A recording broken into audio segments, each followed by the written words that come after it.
Tinutlugikan sa Ebanghelyo sumala ni San Mateo.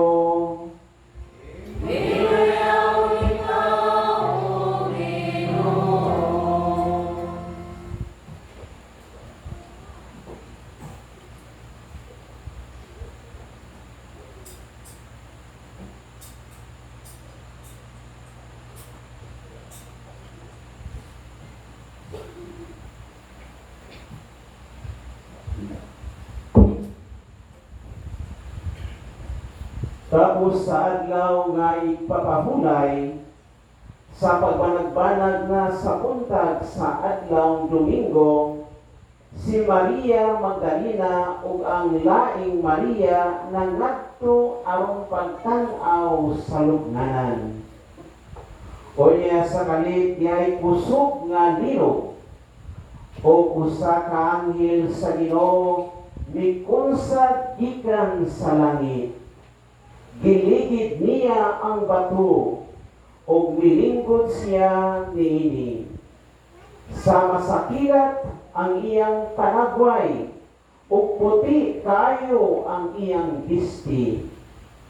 Nanguro ang mga gwardya tungod sa hilabihang kahadlok o nahimong daw mga patay.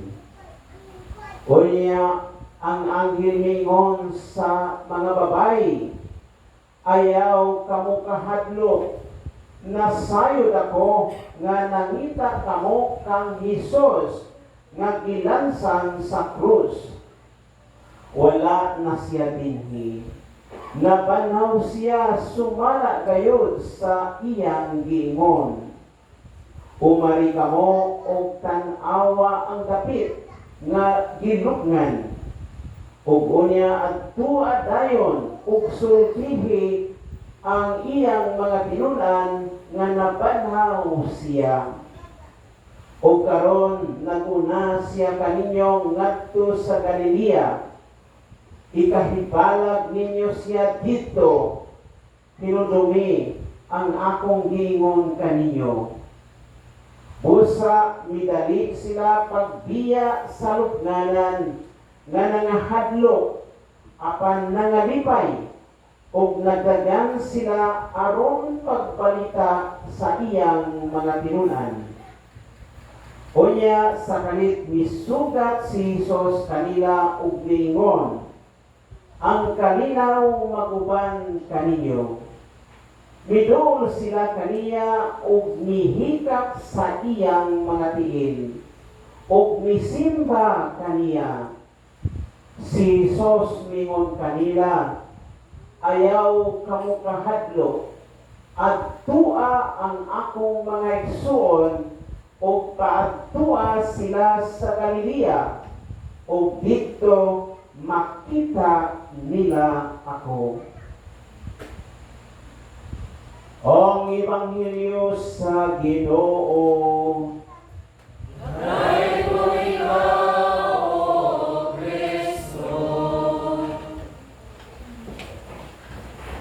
Kayo maglingkod alang sa atong pagpaambit sa atong nga mga pagbasa karon o nasayod ko nga karong mga orasa dinhi sa Bohol tingkatulog na.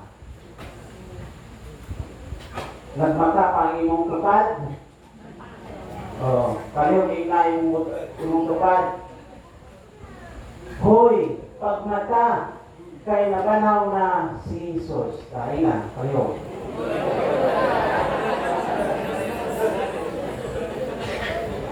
Hindi niya kailan ang sa may kasulti. Buhay pa diay. Mga karon atong gisaulog ang Easter Vigil, Vigilia sa pagkabanhaw ni Hesus. Kung atong tan-awon sa usa ka tuig ang pinaka-importante nga semana mao ang Holy Week.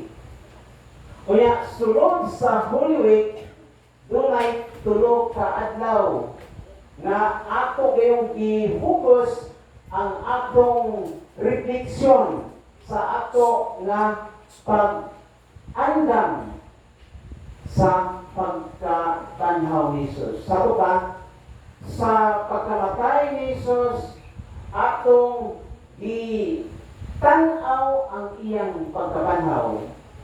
Kay mauman kini ang pinaka-importante na kasaulugan sa tibuok tuig. Kung importante ang pagkatao ni Jesus, Christmas, labaw pang importante ang pagkabanhaw ni Jesus. Kaya naman, ang mga Kristiyanos, ila kining giisip nga mao ang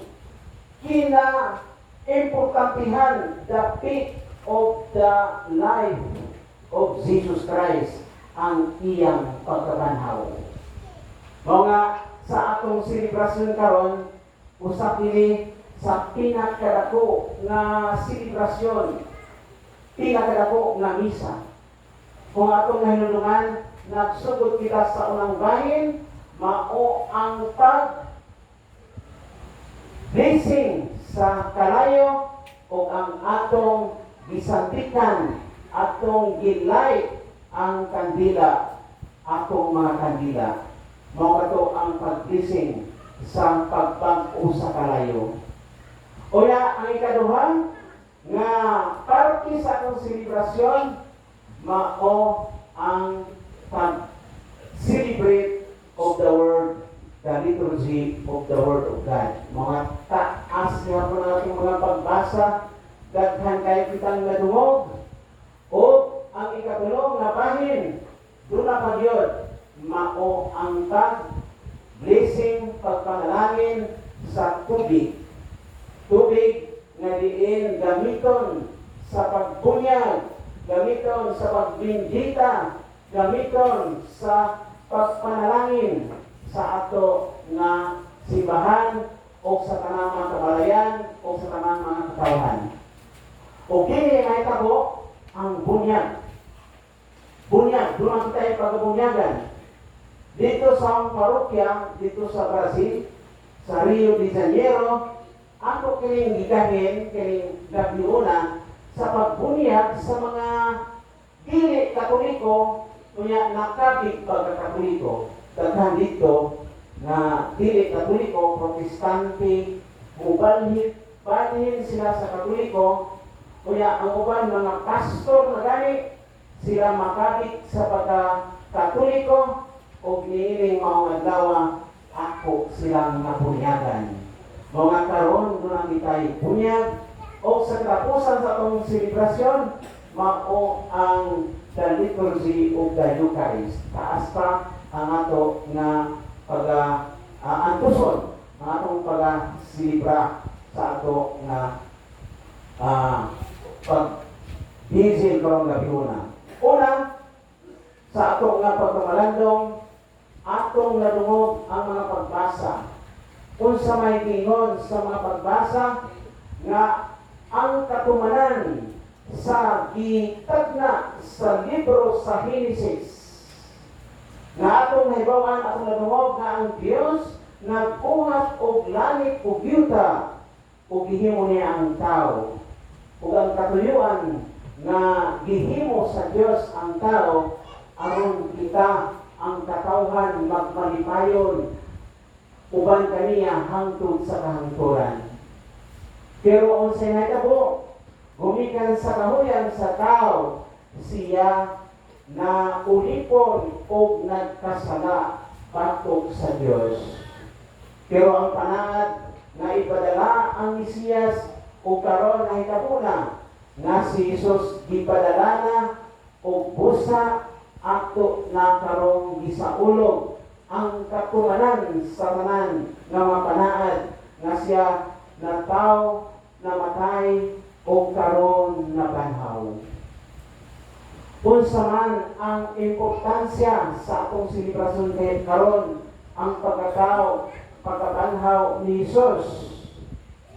Ang importante na atong i-refleksyon karong mga budlua nga sa pagkabanhaw ni Jesus, kung unsay nahitabo natuman ang giingon sa Biblia, ang giingon ni Hesus, ang tanan nga iyang gitudlo dunay kaligunan.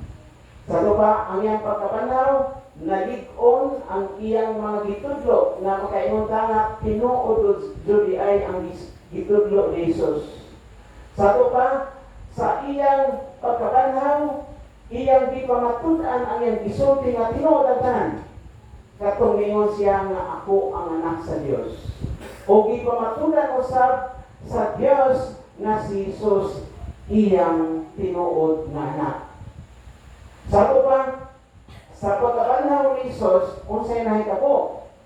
Iyang gipugpo, iyang giuli ang mga nangagi, ang mga relasyon tali sa tao sa Dios nga dugay ng nagkahiwalay, nagkabulag, o karon nadugtong na reunite na ang relasyon sa Dios o sa tao gumikan ni Hesus.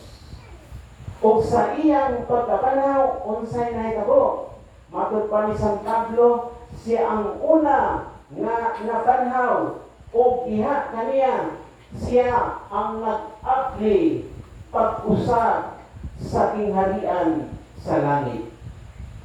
Siya ang pinakauna nga misulod sa langit o siya maoy naghulat ka nato.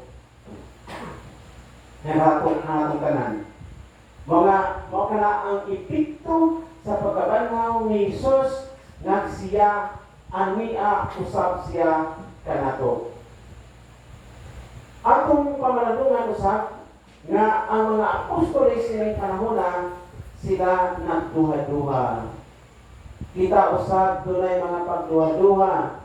Gani ang uban mo Christian nga tinuod kaha nga nahitabo kini nga si Hesus na banhaw. Tinuod kaha nga si Hesus mo balik pa din sa kalibutan, daghan kita mga pagduha-duha sama sa mga apostoles ni Hesus, sama sa mga tao na igok lamang nadulubog sa istorya. Pero dunay upat ka mga pruiba na makaingon kita na tinuod kini nga panghitabo, tinuod nga si Hesus na banhaw o siya ana sa langit o siya nagbuhat karaputanan. Una, ang lugnanan ni Hesus wala na'y tao. Wala na'y tao. Kung ilang nagtuon sa ilang pagnadto, mga babae, katong mga babae nga una nga gipakitaan, wala na gyud nila makiki nga dunay lawas nga patay dito. Gikan dito hangtod karon, walay maka-explain saa ang lawas ni Jesus. The tomb of Jesus Christ was empty. Wala gayud makiki ang lawas ni Jesus. Usa ka na kapruiba nga si Jesus wala dito, wala madunot ang iyang lawas. Ikaduha nga pruiba nga si Jesus nabanhaw, tanan nga mga apostoles nga nakakita ni Jesus nga nabanhaw, gikan sa pagkatalawan, nahimo na silang mga isog. Multimani, kung wala pa mabanhaw si Jesus, magpabilin silang natalawan, magpabilin silang mahadlok sa mga sundalo o pirisuhon sila. Pero ang hitabo, contrary, nga naman, wala na siya kahadlok o gani sa 12 ka mga apostoles na gipili ni Jesus ang wa mamatay sa pagkamartir, maulang si Juan Evangelista. Sila San Pedro, sila si San Andres, Tiago, uguban pa. Mingadto sila yung dapit sa kalibutan, kailang isangyaw ang mensahe sa pagkabanhaw ni Jesus sa dakong kaisog o sila ipatay. Timaan ka na nga sila gayod dunay kasinatian o buhi nga eksperyensya ni Jesus. Ikaduha ka na nga prueba nga si Jesus nabanhaw. Ikatulo, si Jesus nagpakita dili lang sa 5, 6, 10 o 12 ka mga apostoles, siya usab nagpakita sa mga mo kabat og 500 ka mga tao. Kaya nga naman, human siya labanhaw, gipuyo pa siya o 40 ka adlaw uban sa mga apostoles. O matod pa sa mga buhat sa mga apostoles, si Jesus nagpakita sa mga kapin o 500 ka mga tao. Kana bot pasabot na si Jesus buhi alang kanila. O ikaw pa, katong pagkakabig ni San Pablo. Atong mahibawan na si San Pablo, iyang gilutos ang mga apostoles, iya kaling gipapatay ang mga mito ni Jesus. Pero unsay nahitabo, siya naputa o giingnan siya ni Jesus nga nabanhaw, Saulo, Saulo, nganong imo akong gilutos. Buti pasabot nga si Saulo nga karon San Pablo, doon na siya kasinatian nga puhi ni Jesus. O gumikan niya ng kasinatian, siya na himong magsasangyaw ni Jesus. Kana mga prueba nga naa sa Biblia, wala pa'y apil nga mga prueba nga nakita sa mga scientist, mga historian nga nagprueba nga si Jesus kayo nag-exist, nga si Jesus kayo niadtong panahon na nabuhi o usa ka tinuod kana nga panghitabo. Mga maigsoon karon, unsa may mga epekto, unsa may mga leksyon na atong makuha sa pagkabanhaw ni Jesus. Una, may tungod sa atong relasyon sa atong isigataw. Gumikan ni Jesus, doon na nakita yung paglaom.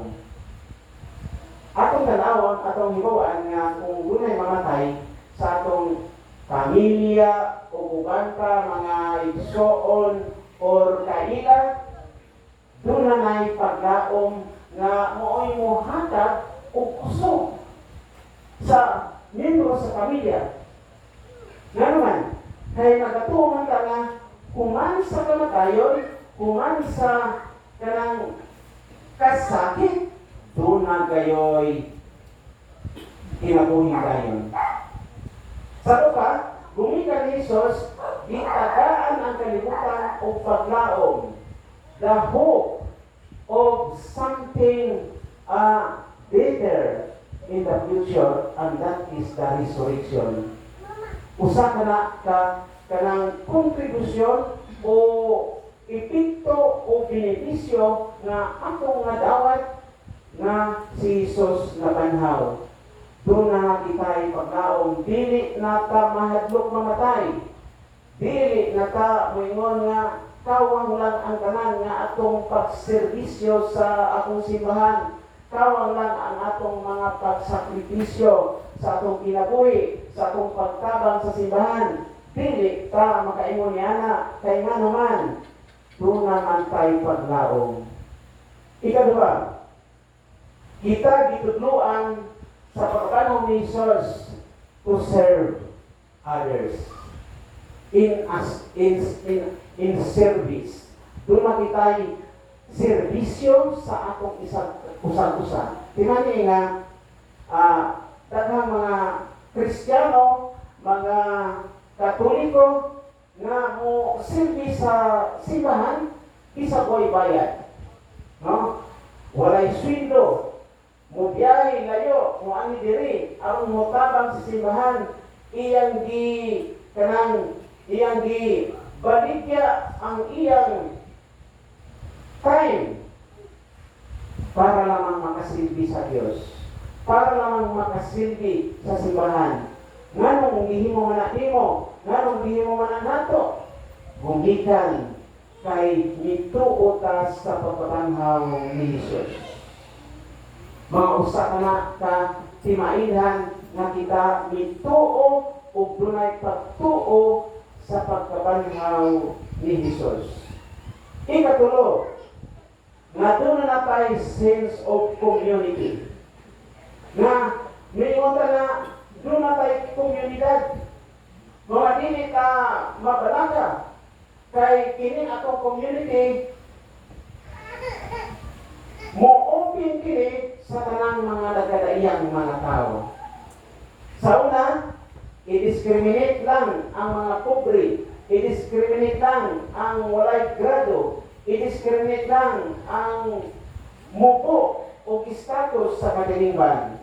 Pero sa panahon ni Jesus sa iyang komunidad, tanan open. Tanan pwedeng mosilbi sa Dios. Tanan equal.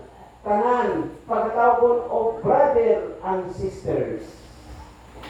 Kung wala pa si Jesus, kung sa may datway sa kalibutan karon, gumikan ni Jesus ang mga pobre, ang mga makasasala, abli na silang musulod sa atong kapilingan.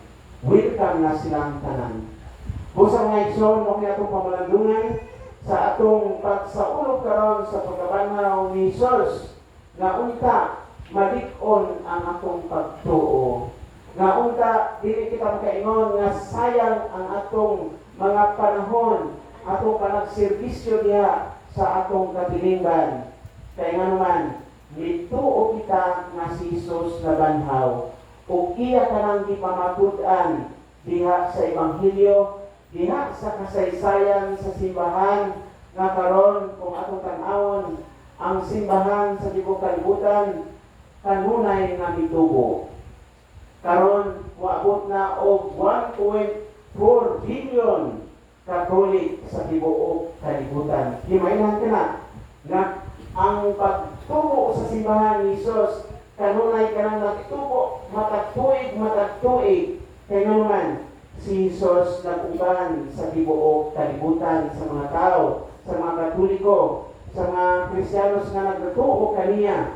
Mao nga ato kana nga pasalamatan, atong pasidugan ang Ginoo. Nga unta kini atong pagsaulog karon sa kagabion sa pagkabanhaw, bihilya sa pagkabanhaw ni Jesus, ang ato usab nga kasing-kasing, atong pagtuo o paglaom, kanunay kining magsiga, kanunay kining magmadasigon, ug dili kita mo sibog, tagaan kita kusog, ug dahon sa Ginoo hangtod sa katapusan sa atong kinabuhi. Amen.